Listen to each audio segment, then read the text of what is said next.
안녕하세요, 여러분. 천국의 메아리 채널에 다시 찾아와 주셔서 진심으로 감사해요. 오늘은 로이드 존스 목사님이 설교의 숨겨진 낭만을 폭로하는 순간이에요. 상상해보세요. 똑같은 설교를 129번이나 반복하는 캠벨 몰간 목사님. 스펄전이 자기 설교를 도둑맞아 듣게 된 충격. 그리고 설교하다가 갑자기 성령이 새 설교를 열어주시는 그 전율. 이게 진짜 설교인가 싶을 정도로 가슴 뛰는 이야기들이 쏟아져요.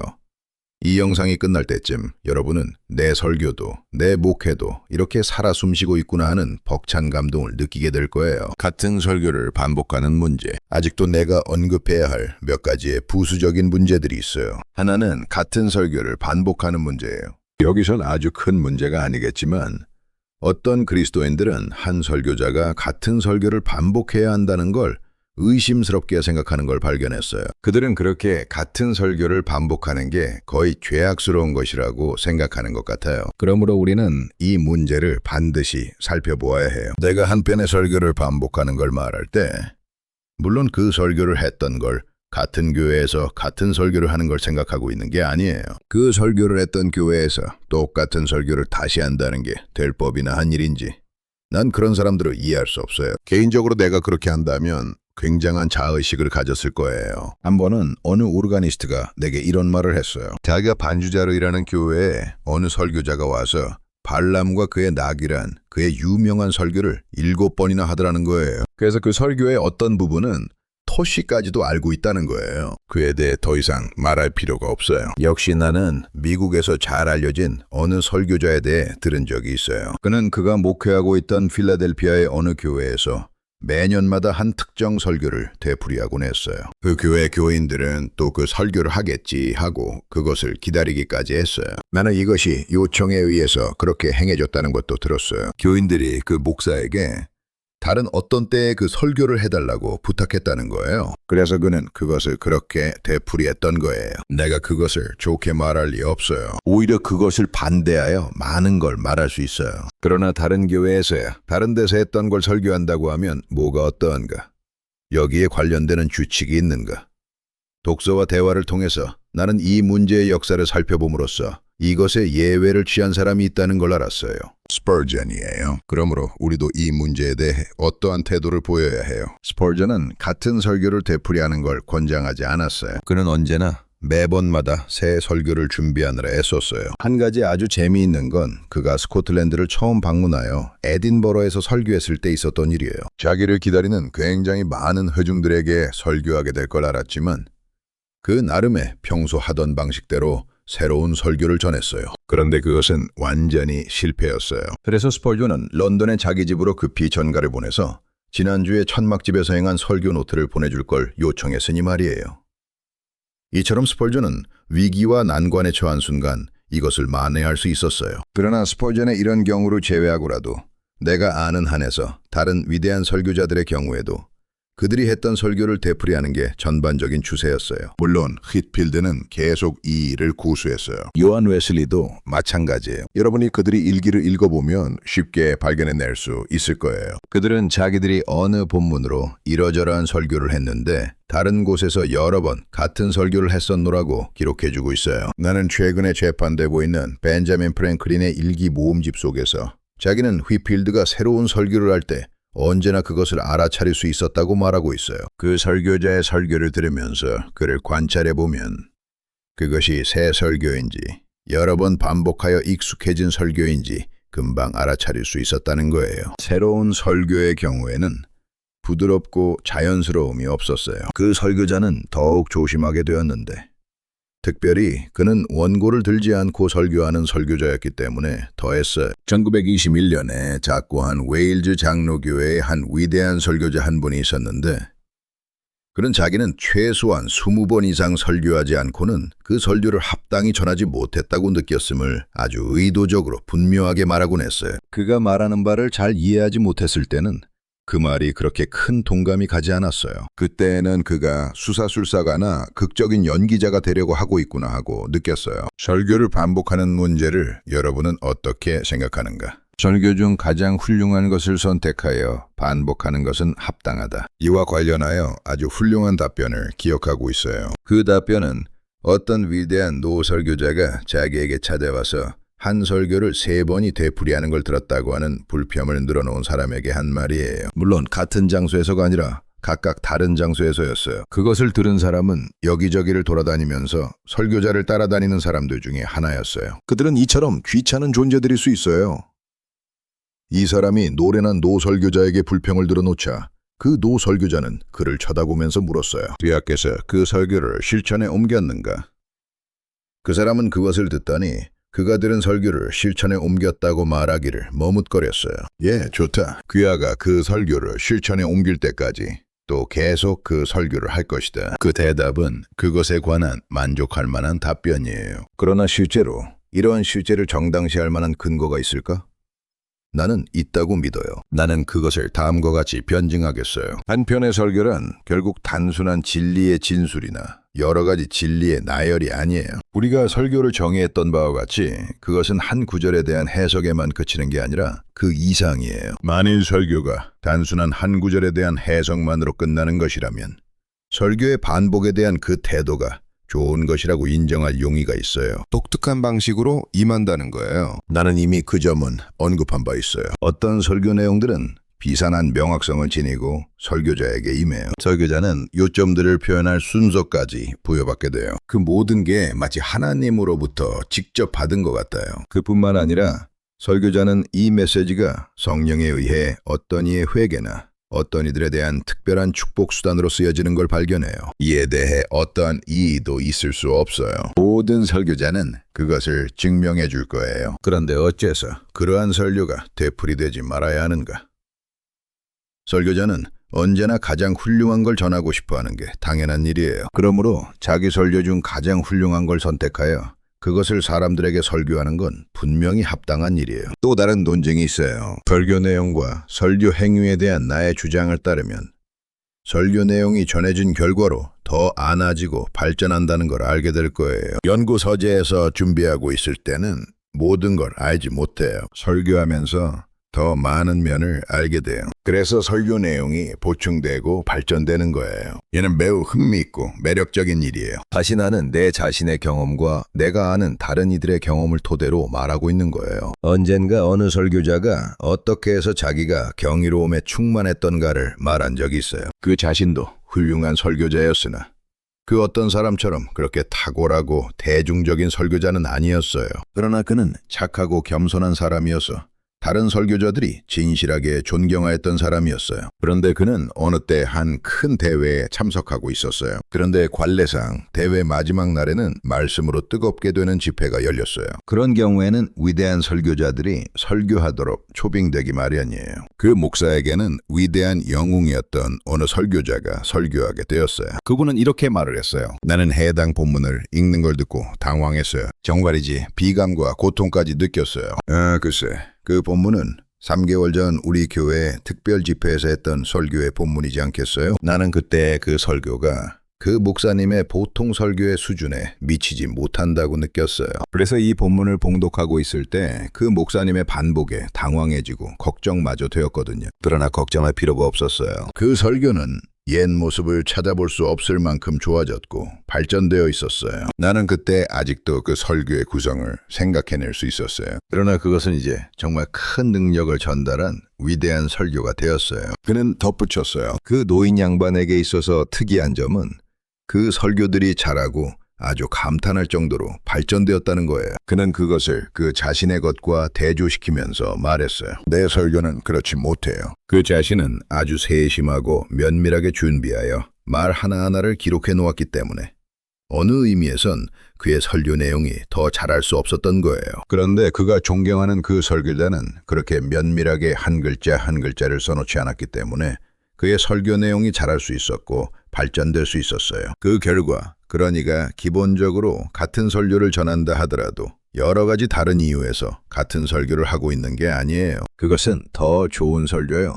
더 충만하고 더 위대한 설교가 된 거예요. 그뿐이 아니에요. 그러나 또다시 설교 내용과 설교 전달 행위 사이의 관계가 문제돼요. 내가 이미 지적한 바와 같이 이것을 규정하기란 매우 힘이 들어요. 그러나 설교 내용에 더 익숙해질수록 설교 전달의 효과면에 더 크게 반영될 거라고 말하는 건 경험해본 결과 사실이에요. 거기엔 긴장감이 덜하고 말할 걸 기억해내느라고 신경을 곤두세울 필요도 덜해지는 거예요. 어느 정도 자연스러워야 되는데 그것은 처음에 설교할 때는 그러지 못했던 게 이제는 친숙해졌기 때문이에요. 그러므로 이 모든 이유를 들어서 같은 설교를 또 전하는 건 거기에 범상치 않은 게 있으며 그 안에 참된 메시지가 있고 또한 그것이 하나님의 축복의 도구로 사용된다고 느껴질 때 그것은 합당한 거예요. 참으로 그렇게 하면 그런 설교를 듣는 사람들에게 은혜가 될 거예요. 같은 설교를 몇 번이나 반복해야 하는가? 그러나 어떤 이는 이렇게 물을지도 몰라요. 그러면 이러한 설교를 몇 번이나 되풀이하면 되겠는가? 이것은 다소 어려운 질문이에요. 나의 훌륭하고 유명한 전임자였던 캠벨 몰간 박사는 이런 일을 아주 부끄러워하지 않았어요. 언젠가 그가 이런 말을 한 적이 있어요. 고백한다. 그것은 영혼을 위해 좋은 것이니까요. 그래서 나는 먼저 목사님께 이것부터 말씀드리는 게 좋은 줄로 안다. 즉 나는 아침에 이 설교를 129번째 하고 있다. 같은 설교를 몇 번이나 반복해야 하는가? 그것에 대해 말할 수 있는 건 오직 그것이 단순한 통계나 숫자의 문제가 아니라는 거예요. 캠벨 몰간은 자기 설교 노트를 넣어놓은 봉투에 그 설교를 전한 횟수와 그때마다 설교한 장소를 아주 세밀하게 적어놓곤 했어요. 좋은 일이에요. 그러나 횟수에 관해서 고정될 수 있는 문제가 아니에요. 다만 내가 보는 하나의 규칙은 있어요. 즉 그 설교가 설교자를 더 이상 사로잡지 못하고 감동시키는 걸 중지했을 때 그 설교를 다시 하지 말라는 거예요. 그리고 그 설교가 여러분 자신에게 더 이상 축복의 수단이 되지 못할 때 그 설교를 더 이상 전하지 말라는 거예요. 왜냐하면 그렇게 된 설교를 전하게 될 때 기계적으로 되어 급기야는 하나의 연기가 될 수 있기 때문이에요. 그보다 더 나쁜 건 없어요. 미국에 크게 열렸던 성경문제회의에서 많은 사람들의 요청으로 어느 설교자가 한 설교를 반복하는 걸 들었어요. 그는 알파벳 A로 출발하여 Z까지의 문자적 차원에서 예수 그리스도에 관한 훌륭한 설교를 했어요. 내가 그 설교를 듣고 있을 때 사실상 그 설교가 내게 끼친 감언은 주님의 영광을 알게 하거나 감사하는 마음을 일으키게 하는 게 아니었어요. 그것은 거의 불경스러울 정도의 연기라고 느꼈어요. 그는 설교를 급하게 몰아갔어요. 그가 그렇게 해야 했던 건 시간에 맞게 끝내기 위해서였어요. 끝난 뒤에 그는 즉시 회의장을 떠나야 했던 거예요. 그래서 그는 급히 해냈던 거예요. 위대하고 영광스러운 진리들이 기계적으로 되어 떠밀려 제쳐졌어요. 많은 사람들은 전에 여러 번 그 설교를 들었고 그들은 그 설교가 훌륭하다고 생각했던 게 분명해요. 그 설교는 분명히 명석한 거였고 일종의 두운법을 취한 설교였어요. 그러나 내게 있어서 그것은 단지 사람들로 하여금 주님을 존경하고 경배하게 하기보다는 설교자의 기억력과 명석함을 감탄하게 해주는 순전한 묘기였어요. 우리는 결코 하나의 연기를 하는 자가 되어서는 안 돼요. 이것은 우리가 아무리 강조한다 해도 지나치지 않는 거예요. 나는 역시 몇 가지 경고를 해두어야겠어요. 만일 여러분들이 이런 식으로 한 설교를 반복한다면 피해야 할 몇 가지 게 있어요. 영국이나 미국에나 아주 잘 알려진 어느 설교자의 일화가 있어요. 그는 자기 설교를 아주 조심스럽게 준비했어요. 한마디 한마디 완벽하게 작성해 놓고 설교할 때는 주로 그것을 낭독하거나 아주 겸허한 태도로 했어요. 그는 특별히 어휘들과 숨겨진 의미에 관심이 있었어요. 그는 이것으로 유명했어요. 이야기는 계속돼요. 사실로 알려진 게 있어요. 어느 때에 어떤 지방순회 외무사원이 그가 목회하고 있던 마을을 방문하여 주일날 오전 예배에 설교를 들으러 그의 교회에 갔어요. 그 외무사원은 평생에 자기가 듣던 설교 중에서 가장 훌륭한 설교를 들었다고 느꼈어요. 그에게 특별히 인상 깊었던 건 설교 중간에 있었던 일이에요. 그 위대한 설교자는 극적으로 설교를 중단하더니 자, 여기서 제가 원하는 말이 무엇인가 하고 말했어요. 그래서 외무사원이 한마디 말을 건넸어요. 아니다. 가깝기는 하지만 그것이 아주 맞는 건 아니다. 그래서 다른 말을 댔어요. 아니다. 정확히 맞지 않다. 그 다음에 이거다. 숨겨있는 정확한 의미를 표현하는 바로 그 말이다. 그 손님은 참 놀랍다고 생각했어요. 그는 그와 같은 걸 들어본 적이 없었어요. 다음 주일 이 외무사원은 전혀 다른 지방에 있었어요. 그는 토요일 석간신문에서 다음날 아침에 각 교회의 설교 안내를 봤어요. 그는 그 위대한 설교자가 어떤 교회의 기념 예배에서 설교한다는 걸 알고 즐거움에 넘쳤어요. 물론 다음날 아침에 어느 교회를 찾아갈까는 문제가 되지 않았어요. 그는 바로 그 설교자가 설교하는 교회로 갔어요. 그리고 설교할 시간이 오자 본문이 낭독되었어요. 그러나 그 본문이 지난 주일에 한 것과 같음을 보고 한 조각 불안함이 스치고 지나갔어요. 그러나 그는 설교를 다시 들은 가치가 충분히 있다고 생각해요. 설교 중간쯤 가서 똑같이 극적으로 멈추더니 내가 원하는 말이 무엇인가 등등 여전히 똑같았어요. 그는 화가 나서 밖으로 나왔어요. 다시는 그 목사의 설교는 듣지 않겠다고 말하면서 말이에요. 그러므로 만일 여러분이 한 편의 설교를 꼭 반복해야 할 때 그런 유의 일은 피하시기 바래요. 그런 일을 하는 게 설교에 그처럼 커다란 영향을 끼치는 거예요. 그것은 부정직한 거예요. 당사는 그가 질문을 던질 때 이미 대답을 알고 있어요. 그러면서 마치 그것이 갑작스레 금방 임한 것처럼 인상을 주려고 하는 거예요. 나는 내가 아는 단연간 그의 지교회에서 신실하게 봉사하신 어느 훌륭한 노인 목사님에게 더 큰 동정심을 가졌어요. 그는 그렇게 굉장한 설교자는 아니었지만 상당한 나이가 들었을 때 어느 분기마다 열리는 회합에서 설교할 수 있는 영예를 받았어요. 이런 기회는 많은 설교자들이 야망하는 고지이며 그들에게는 부여될 수 있는 최대의 영광인 게 틀림없어요. 이 커다란 영예는 결국 그 노인에게 주어졌고 관례대로 뽑힌 두 설교자 중 한 사람이 되었어요. 그러므로 두 설교자는 함께 강단에 앉게 되었어요. 성가가 불러지는 동안 다른 설교자는 이 노인 설교자가 회중을 유심히 살피며 좌석에 앉은 각 개인을 하나하나 주의 깊게 바라보고 있는 걸 보았어요. 그래서 그 찬송이 불러지는 동안에 그 노인 목사에게 목사님 뭘 하시고 계시는가? 혹시 목사님께서는 전에 오늘 하실 목사님의 설교를 들은 사람이 얼마나 있는가를 살펴보는 게 아닌가 하고 물었어요. 그 노인 목사님은 아니다. 그 전에 이 설교를 들은 사람이 한 명이라도 있는가를 살피는 중이지요. 만일 여러 사람이 여러분의 설교를 전에 들었으면 다시 그것을 하지 말아요. 나는 지난번에 어떤 잘 알려진 설교자의 설교를 들은 기억이 나요. 그 설교자가 본문을 읽자 회중석에서 나와 함께 앉아있던 목사 한 분이 내 팔꿈치를 건드리더니 오늘 밤 우리는 산책을 하고 있는 중이지요. 그렇지요. 나도 안다. 그 전에도 그 설교를 들은 적이 있지요. 그렇다. 나는 저 목사님의 교회에서 그 설교를 3번이나 하는 걸 듣기도 했고 그가 기고하는 신문에서 여러 번 그 설교를 대했어. 그때 각 처에서 온 목회자들과 집사들의 모임인 거의 모든 사람들이 이미 이 설교를 들었고 아마 2번 이상을 들은 게 아닌가 생각될 정도였어요. 어째서 사람들이 이런 짓을 하는가? 우리는 이 면에 있어서 공정하도록 하라. 너무 쉽사리 그리고 너무나 안일하게 이런 사람들을 비난하지 않도록 하라. 여러분 자신이 그런 경우에 처하지 않도록 하고 여러분의 비판의 말이 자신들에게 돌아오지 않도록 하라.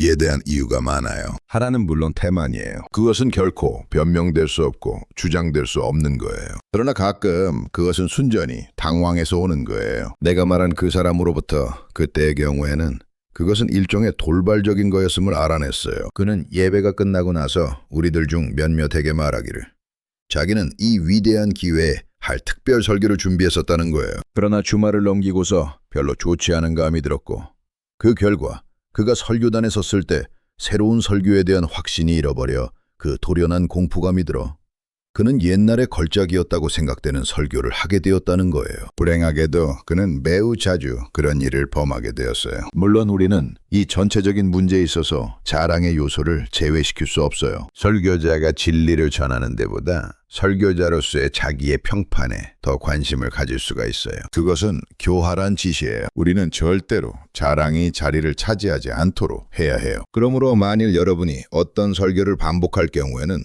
여러분이 반복한 걸 기록해두라. 그렇지 않으면 궁지에 몰리게 될 거예요. 나는 자만이 가득하고 그러한 기록을 해두지 못한 이 사람에 대한 또 다른 이야기로 이 부분을 끝내려고 해요. 어느 날 나는 큰 지방도시의 대교회를 담임하고 있는 목사와 대담을 하고 있었어요. 우리는 아까 말한 이 특별한 목사에 대해서 얘기를 나누고 있었어요. 그는 이렇게 말했어요. 나는 수년 전 우리 교회 창립 기념일에 그를 초청했었다. 그는 네가 예수 그리스도의 좋은 군사로 나와 함께 고난을 받으라 는 말씀에 입각하여 설교하였어요. 우리 모두는 그 설교야말로 들어보지 못한 좋은 설교라고 생각했어요. 그래서 다음의 기념일에 누구를 초청하느냐는 문제가 떠올랐을 때 이의 없이 그분을 모시기로 결정했어요. 그에게 편지를 보냈는데 그는 쾌히 초청을 하락해서 2회째 강사로 오게 되었어요. 굉장한 기대 속에 기다리던 그날에 그는 설교하러 단에 섰어요. 본문을 읽는데 글쎄 네가 예수 그리스도의 좋은 군하고 함께 고난을 받으라 는 같은 본문이 아니겠는가. 그러나 우리는 약간 실망하기는 했지만 마음껏 그 설교를 받아들였어요. 그런데 그 다음에 기념일에 올 설교자를 결정할 땐 굉장한 논란이 있었어요. 어떤 이들은 또 그분을 원했어요. 그러나 다른 이들은 그가 전에 한식의 설교 태도를 못마땅히 여겨 반대했어요. 한참 논란 끝에 그에게 한 번 더 기회를 주자고 결정했어요. 우리 모두도 가끔 실수하지 않느냐. 한 번 실수로 그를 정죄할 수는 없지 않느냐는 거예요. 3년째 초청되어 온 그는 또 서서 설교를 하게 되었는데 본문이 또 그것이었어요. 그러자 우리는 그때부터 울며 겨자 먹기식으로 드는 기분이 들었어요. 그래서 다시는 우린 그를 초청하지 않았어요. 요우는 이것이니 설교한 날과 횟수와 장소를 기록해두라. 설교 내용의 특징. 우리는 이제 내가 극히 흥미롭게 여기는 것에 눈을 돌려야겠어요. 소위 설교 내용의 특징이에요. 내가 이 말을 하는 건 한 설교자의 각각의 설교들이 그 나름의 특징을 갖고 있다는 거예요. 이것은 가장 신비로운 문제예요. 설교를 준비하고 구성해요. 그러나 여전히 그것은 그 나름의 특징을 갖고 있는 것 같아요. 나는 최근에 어느 소설가와의 길고 재미있는 대화 가운데서 자기의 소설들 가운데에도 정확히 이것과 동일한 게 있음을 발견했다는 걸 알게 되어 흥미로웠어요. 나는 그것들 때문에 굉장히 고민하고 있다. 라고 그는 말했어요. 그는 그것들 중 어떤 건 제자리를 지키게 할 수 없었어요. 그는 그들이 그 자신의 창작물이지만 그것들은 그러한 특징과 개체성이 있기 때문에 그가 소설을 조정하는 게 아니라 그 소설들이 그를 조정하고 있었던 거예요. 설교의 경우에도 그것은 영락없이 같아요. 그것을 어떻게 설명해야 할지 모르겠지만 그것이 매우 분명하다는 건 확실해요. 어떤 설교들은 사실상 자기들이 설교하고 설교자는 별로 할 일이 없게 되는 수가 있어요. 설교 내용 자체가 설교하고 있기 때문에 설교자의 손에 의탁하지 않아요. 정말이지 이것은 어떤 설교들의 경우에는 사실이에요. 다른 어떤 것들은 매우 주의하여 취급할 걸 요구해요. 그것들 사이의 차이를 설명할 수 없어요. 그리고 그것들을 주의 깊게 다루지 못하면 그 설교들이 설교자 여러분을 반은 죽여놓을 거예요. 나는 서론 부분에서부터 나를 지치게 하는 설교들이 있다는 걸 알았어요. 그것들에 내가 이끌려가지 않고 내가 그것들을 바르게 취급할 수 있도록 하기까지. 그것들을 알고 이해하는 데는 많은 시간이 걸렸어요. 여러 번에 걸쳐서 나는 어떤 설교들은 서론에서 힘이 다 빠지게 만들어 정작 중요하고 절정에 이를 때는 기진맥진하여 그 일을 정당하게 해낼 수 없다는 걸 알았어요. 모든 설교에 아주 분명한 특징이 있어요.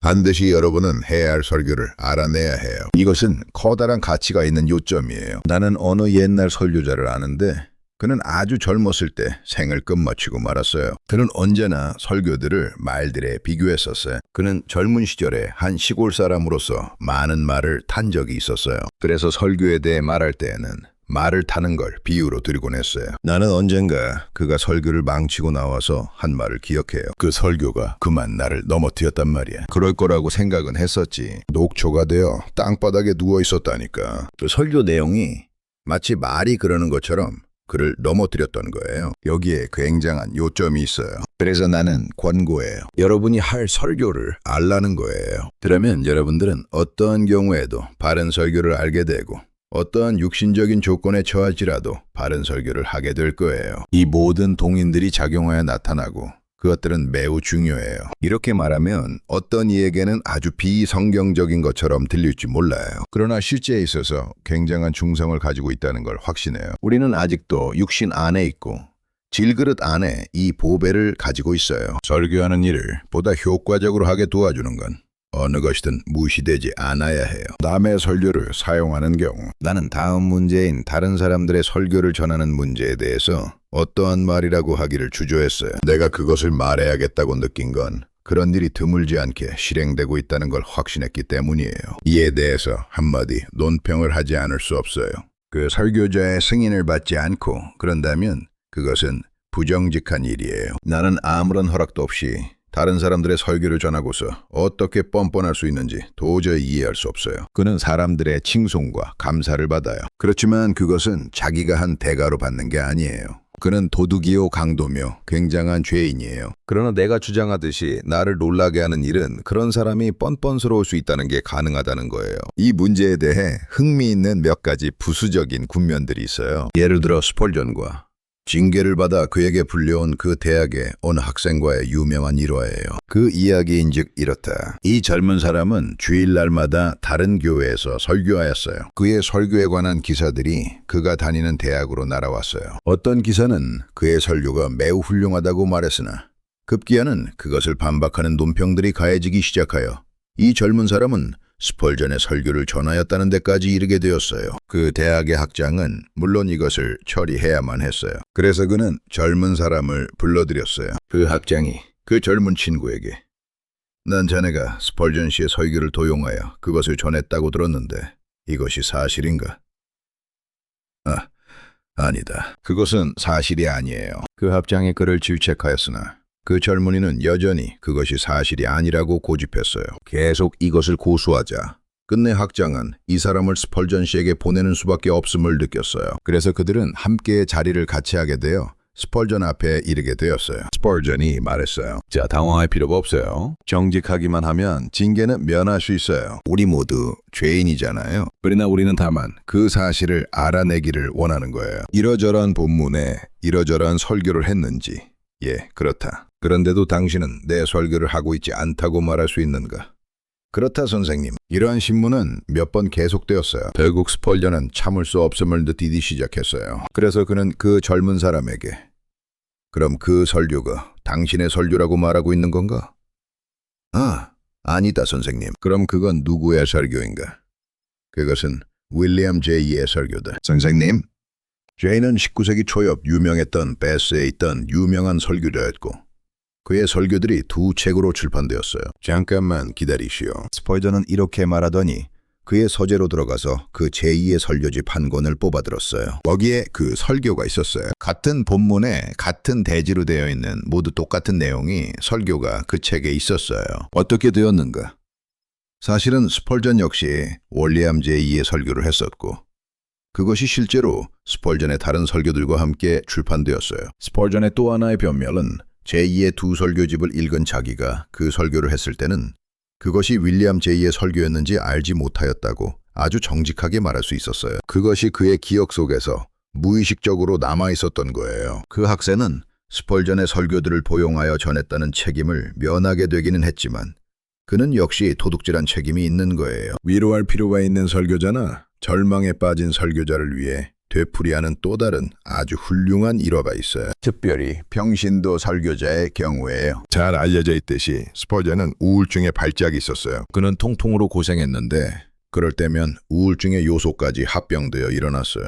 그때 스펄전은 자기가 설교할 수 없다든지 설교하기 적합하지 않다는 생각을 하게 되었어요. 그래서 그는 그 다음 주일 천막 집회에서 설교해달라는 청을 거절한 다음 에식스에 있는 옛 고향에 돌아갔어요. 주일 아침에 그는 소년 시절에 나갔던 작은 예배당의 뒷좌석에 몸을 기대고 있었어요. 그날 아침 어느 평신도가 설교했는데 그 가련한 친구가 그만 스펄전에 출판된 설교 중 하나를 전해나가고 있었어요. 그 착한 양반은 스펄전의 설교를 다 전한 다음에 스펄전에게 오더니 그만 눈물을 쏟으며 그에게 아낌없는 감사를 드렸어요. 스펄전 씨, 난 당신을 대할 면목이 없어요. 난 방금 당신 설교를 전했어요. 스펄전은 대답했어요. 아니다. 전 그것이 누구의 설교였는지 주의하지 않았어요. 내가 아는 것이라곤 오늘 아침 귀하의 설교가 나로 하여금 나는 하나님의 자녀이며 은혜로 구원받았으며 내 모든 죄가 사함받았고 목회의 부름을 받았다는 걸 깊이 깨닫게 했다. 나는 다시 설교하러 돌아갈 준비가 되었어요. 그 평신도의 입술과 입과 혀를 통해 나온 스펄전 자신의 설교가 그 자신에게 그런 일을 해주었어요. 그러나 나는 여러분이 조심할 걸 경고하는 바예요. 1937년에 나는 사랑하는 예성도이며 전도자인 그랜드 레피디의 멜트로트와 함께 대서양을 횡단한 적이 있었어요. 죄와 수치의 생활을 청산하고 그는 영광스럽게 중생하여 대해방 선교청의 최고 책임자가 되었어요. 그는 나에게 다음과 같은 재미있는 이야기를 들려주었어요. 어느 주간 그는 매우 열심히 일을 하고 있었어요. 다시 말하면 일을 계획하고 고민에 빠져있는 많은 사람들의 상담에 응하고 있었다는 거예요. 그는 연구심이 강한 사람은 아니었어요. 또 주일을 위해 그렇게 많은 시간을 준비하지 않는 사람이었어요. 그는 주일 밤 설교는 준비했지만 주일 오전 예배에 할 설교는 생각나지 않았어요. 그는 토요일 저녁에 주일 아침 설교를 준비하지 못해 불안한 채로 잠자리에 들었어요. 그래서 그는 주일 아침에 일찍 일어났지만 아무것도 생각나지 않아 어찌할 바를 모르게 되었어요. 결국 맥이 빠진 채 그의 친구인 캠벨 몰간 박사의 설교로 하나를 택해 전해야겠다고 결정했어요. 그래서 그 설교단에 서서 평소하는 식으로 예배를 인도했어요. 찬송, 성경 봉독, 기도 등등의 순서로 설교 전에 성가 합창이 끝날 즈음에 예배당 뒷문이 열리면서 캠벨 몰간 목사가 들어오는 게 아닌가. 그러더니 캠벨 몰간은 뒷자리에 앉았어요. 맷 트럭터는 그 설교를 전했어요. 예배가 끝난 후에 캠벨 몰간은 그에게 와서 설교에 대해 따뜻한 감사를 표했어요. 멜터로터는 이 말을 듣고 이 사람아, 자네 아이에게 내 옷을 입혔다고 해서 못 알아보았을 리가 있나. 1936년 8월 두 번째 주일 우리는 웨일즈의 서부에서 어느 휴일에 가족끼리 있었어요. 거기 있는 교회는 영국 성공회 뿐이었어요. 그래서 우리는 우리가 유숙하는 그 집주인 농부와 그의 아내와 함께 거기에 참석했어요. 그 교회 교구 목사가 설교단에 올라가서 설교 본문을 읽을 때 내 아내는 나를 쳐다보았어요. 1935년 마지막 주일에 저는 처음으로 웨스트민스터 교회에서 설교할 수 있게 되었는데 그 본문은 바로 그때 내가 쓴 설교 본문이었어요. 내가 런던 강단에 알려지지 않은 존재라는 이유 때문에 내 설교가 두세 종교지에 실려졌던 걸로 생각돼요. 내 아내는 그 설교를 신문에서 읽었기 때문에 매우 잘 알고 있었던 거예요.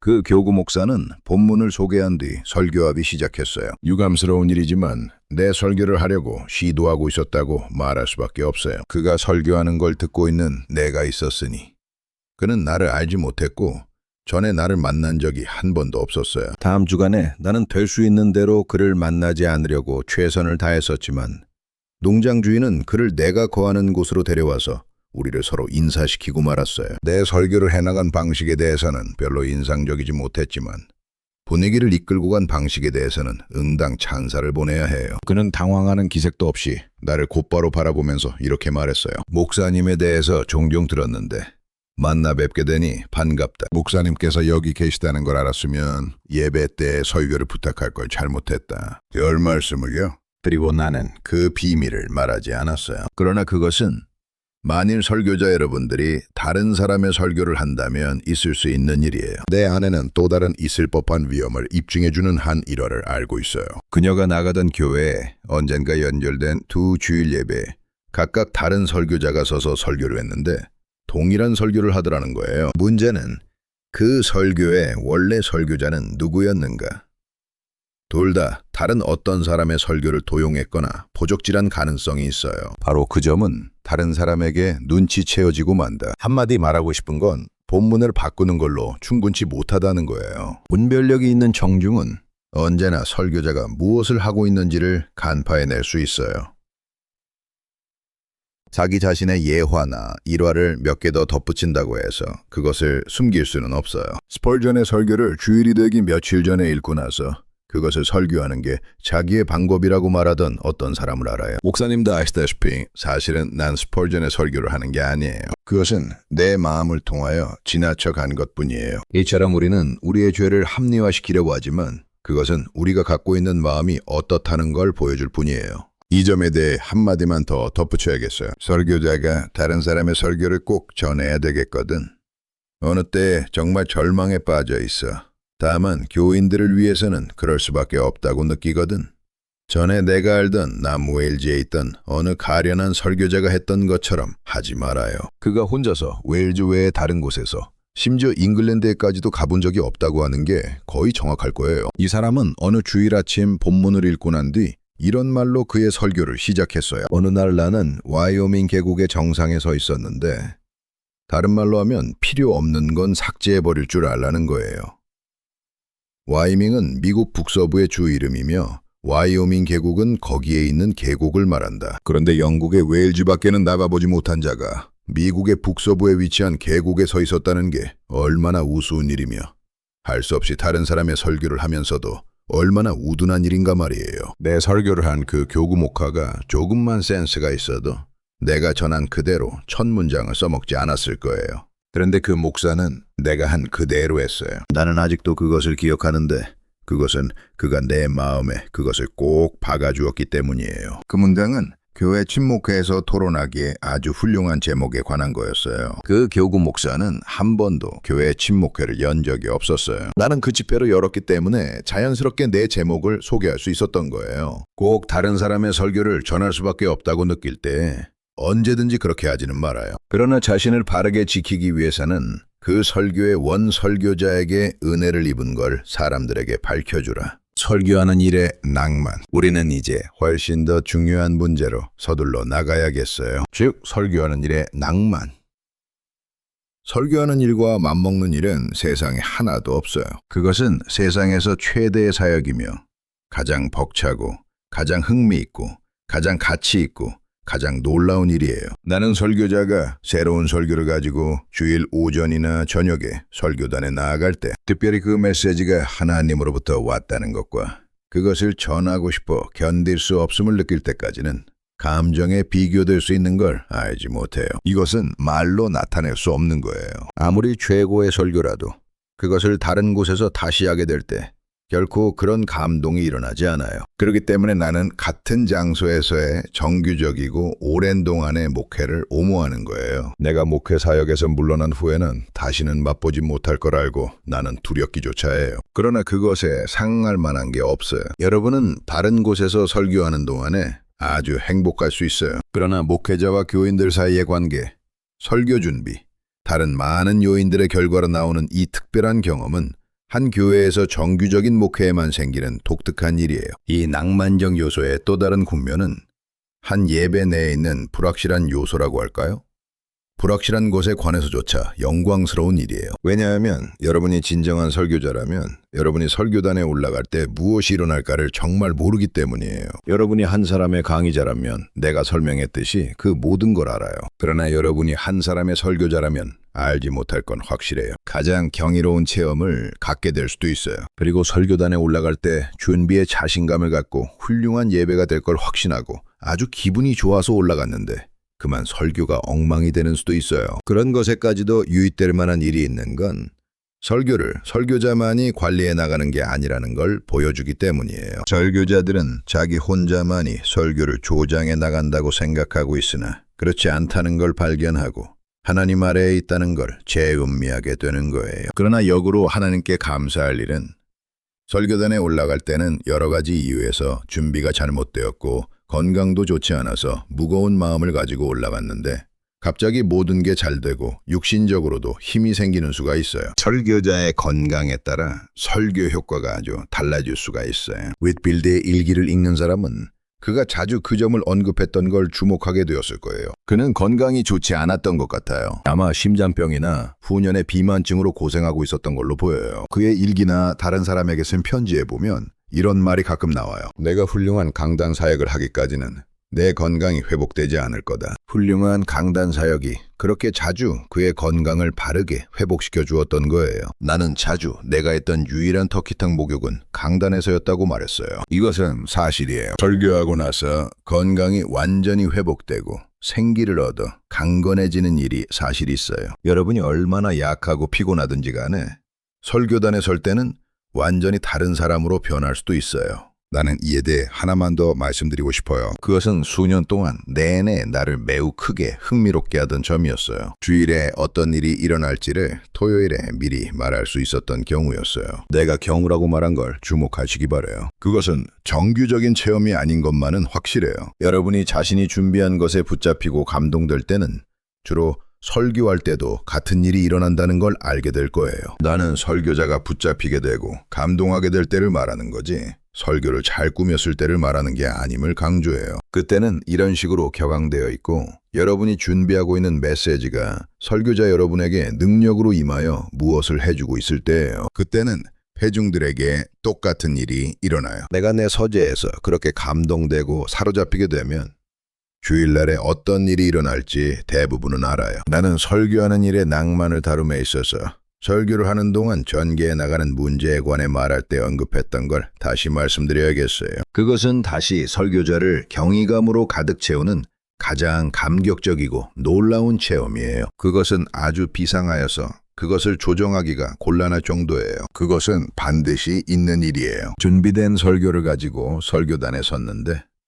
설교를 해가는 동안 첫째 대지만이 설교되어 나가는 일이 있다는 걸 종종 발견해요. 나는 여러 번 설교단을 내려오면서 전에 알지 못했던 몇 편의 일련의 설교를 해야 한다는 걸 깨닫는 경우가 있어요. 첫째 대지가 완전한 한 편의 설교가 되었기 때문에 다른 대지들도 각각 한 편의 설교가 될 수 있음을 알고 1년에 몇 편의 설교를 하게 될 걸 알게 되는 거예요. 내가 준비할 때는 그것을 알지 못했는데 설교하는 동안 그 모든 게 내 앞에 열려지게 된 거예요. 이것이 참다운 낭만이 아닌가.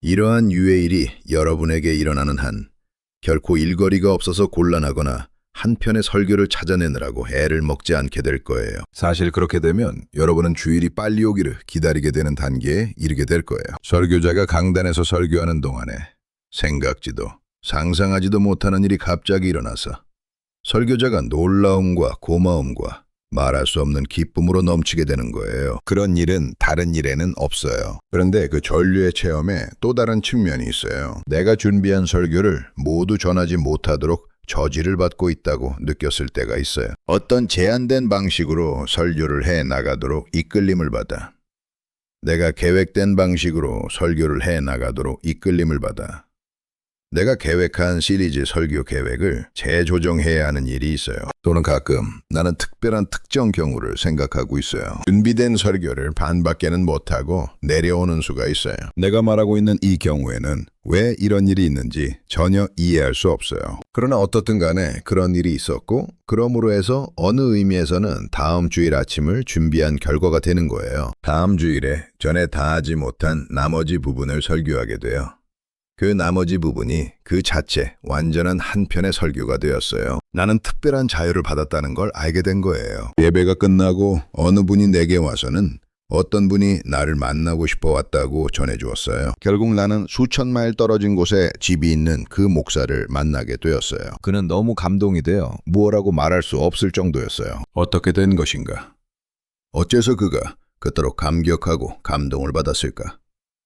그분은 그렇게 멀리 떨어진 곳에서 여기 오게 된 건 그 설교를 들으라고 하나님께서 인도하신 걸로 아주 확신했어요. 나는 이것을 나의 시련 위에 선 신앙이라는 소책자의 머리말에서 다시 언급했었어요. 그러나 그것은 다시 말씀드릴 가치가 있는 거예요. 나는 지난 주일에 그 사람의 판단이 올바르다고 확신해요. 그러나 이 일은 나를 아연실색하게 했어요. 만일 내가 언급한 방식대로 다루어지지 않았거나 설교 내용을 전부 다 전하지 못하도록 하는 일이 없었다면 그 사람이 그 주일에 들은 설교를 지난주에 다 전했을 거예요. 그러나 내가 다 전하지 못하도록 제지를 당하여 전체 설교의 반밖에는 전하지 못했던 거예요. 그리고 나서 다음 주일에 나머지 반을 전하게 되었던 거예요. 내가 말했듯이 이것에 대해 약간 불투명했었으나 이제는 아주 확실하게 알겠어요. 우리는 그런 분위기를 어떻게 할 수 없어요. 여기 그것은 하나님이 하시는 일이에요. 이 점이 바로 낭만적인 부분이에요. 무엇을 하는지 아무런 생각도 없게 돼요. 나는 전에 이 사람에 대해 듣지도 못했고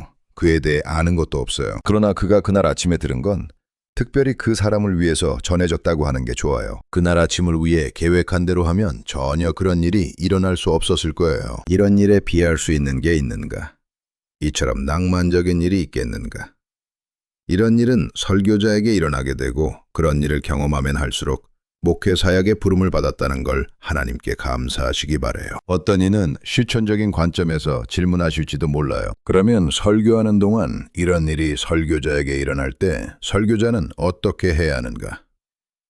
여러분은 아주 민첩하게 생각해서 전하고 있는 설교를 마무리 짓고 설교하는 동안에 발전된 게 어느 것인가를 알아내야 한다는 걸 발견하게 될 거예요. 그런 다음에 설교하는 동안에 발전된 그것을 완전한 하나의 설교로 만들어야 하는 거예요. 어떤 방식에 따라서 그것을 재정비해야 할 거고 몇 가지를 첨가하고 살을 붙여서 결론과 절정으로 이끌어 나가야 할 거예요. 미완성인 채로 끝내서는 안 되고 논리적인 끝맺음과 결론과 적용에 이르게 해야 해요. 이 모든 걸 설교하는 동안 자연스럽게 해야 해요. 그렇게 하는 능력은 경험에 따라 자라나요. 설교의 낭만의 또 다른 요소는 설교를 들을 사람이 누구인지, 그 듣는 사람에게 어떤 일이 일어날는지에 대해서 전혀 알지 못한다는 거예요. 여러분의 설교가 어떤 사람의 생에 있어서 전환점이 될 수도 있어요. 그것이 그렇게 드물지 않다는 걸 하나님께 감사하라. 조롱하러 오는 어리석은 사람이 기도하도록 변한다. 철저한 무력감에 빠져서 예배에 나온 사람들이 기쁨에 넘쳐 회심하고 중생하여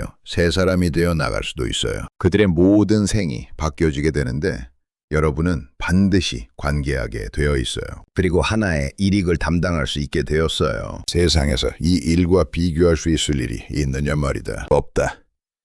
전혀 없고 말고요. 이것은 인간 존재에 일어날 수 있는 가장 경이로운 일이에요. 설교자 여러분은 한 영혼과 하나님 사이에 서 있는 사람이에요. 영원한 문제가 처리되고 영원한 운명이 결정되는 일에 관여하고 있어요. 또 다른 아주 흔한 체험은 사람들이 예배 후에 와서 목사님 정말 놀랍다. 목사님이 내 입장을 아셨다 하더라도 그렇게 그것에 직접적으로 설교하지 못했을 거예요. 라고 말하는 일이에요. 바로 그것이 그들이 필요로 하는 거였어요. 어떤 문제나 어떤 난제나 비극이 그들을 억누르고 있었는데 여러분이 바로 거기에 꼭 필요한 말씀을 받아서 전하게 되었던 거예요. 나는 다른 지방에 있는 어느 친구 목사를 아는데 그 목사는 떠나야 할 정도로 박해를 받았던 사람이에요. 그와 그의 가족들은 다른 지방으로 이사 가야겠다고 마음먹었어요. 그런 그들이 런던을 지나가면서 주일 아침에 우리 교회에 참석하여 예배를 보게 되었어요. 나는 그들이 어떤 처지에 있는지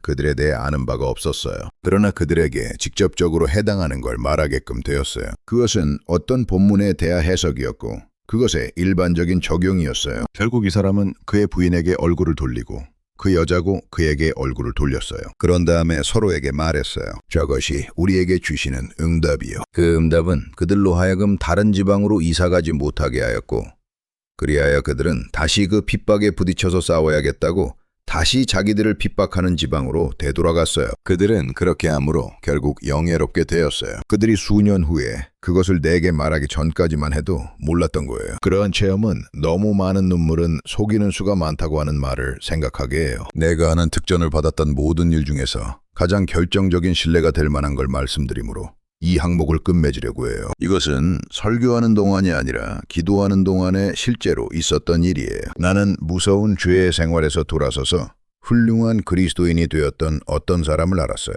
그때가 내가 남웨일즈에 있었던 때예요. 불행하게도 여러 가지 이유로 해서 그 후에 가련한 사람이 그만 과오를 저질러서 아주 깊숙이 죄에 빠져들었어요. 그는 그의 부인과 아들을 버리고 아주 형편없는 다른 여자와 살았어요. 그들은 런던으로 와서 죄 가운데서 살았어요. 그는 돈을 탕진했고 결국에는 자기 가정으로 돌아가서 자기 부인에게서 더 많은 돈을 받아내려고 했어요. 그들이 살았던 집은 그의 부인과 그의 연합 명의로 되었으나 그는 이것을 변경하여 그의 이름으로만 넣어버렸어요. 그런 다음에 돈을 얻기 위해 집을 팔았어요. 그는 아주 멀리 떨어져 있는 먼 지방으로 갔어요. 거기서 그는 정말 무섭게 죄를 지었어요. 돈은 떨어지고 그 여자는 그를 버렸어요. 그가 어떻게나 비참하고 안타깝게 되었든지 그는 자살할 걸 결심했어요. 그러나 그는 자신을 용서할 수 없었어요. 그는 다시 그의 가족들을 대할 자격이 없다고 느꼈던 거예요. 그래서 그는 쓸쓸하게 웨스트민스터 다리로 걸어가서 거기 테임즈강에 몸을 던지기로 결심했던 거예요. 도착하였을 때 큰 시계탑에서 6시 반을 알렸어요. 6시 30분. 갑자기 한 생각이 그의 마음을 비추었고 그래서 그 자신에게 말했어요. 지금쯤 목사님은 나를 말하는 것임 저녁 예배 강단에 올라가시겠다. 그래서 그는 그의 생을 마치기 전에 한 번만 더 나한테 와서 설교를 들어야겠다고 결심했어요. 6분 안에 그가 웨스트민스터 예배당에 도달해서 앞문을 열고 계단을 올라 복도에 들어서고 있을 때 하나님은 배교자에게 긍휼을 베푸신다는 말씀이 들려왔어요. 나는 내 기도 속에 그 간구를 즉각적으로 올바르게 되었어요. 그는 다시 회복하였을 뿐 아니라 봉사로 헌신했어요. 내가 이 강의를 마치고 이것을 출판하는 동안에 그는 영광스러운 승리의 죽음을 맞았어요. 그것은 무엇을 의미하는가? 그것은 우리 설교자가 하나님의 손에 있으며 그러므로 어떤 일이 일어날 수 있다는 거예요. 하나님께는 불가능이 없다. 윌리엄 캐리가 말했듯이 하나님의 큰 일을 구하고 하나님으로부터 나오는 커다란 일을 기대하라. 된 거예요. 설교자가 하는 일에 대체할 만한 낭만은 없어요. 그것은 많은 배델이 있는 길이에요. 그리고 설교자 프란시스 톰슨의 말을 상기하도록 끊임없는 충동을 받게 해요. 돌 하나만 비껴서 돌아가 보라. 자, 여러분. 이 내용이 설교의 진짜 낭만을 깨닫게 해주나요? 같은 설교를 반복해도 다른 사람 설교를 빌려도 설교하다가 성령이 새길을 열어주시는 그 놀라운 순간들이 바로 하나님의 손길이라는 거예요. 이제 여러분도 그 낭만 속으로 뛰어들 준비 되셨나요? 다음 영상도 기대해 주세요. 구독과 좋아요, 댓글로 여러분의 설교 낭만 이야기를 나눠요. 천국의 메아리가 여러분과 함께 그 불꽃을 이어갈게요.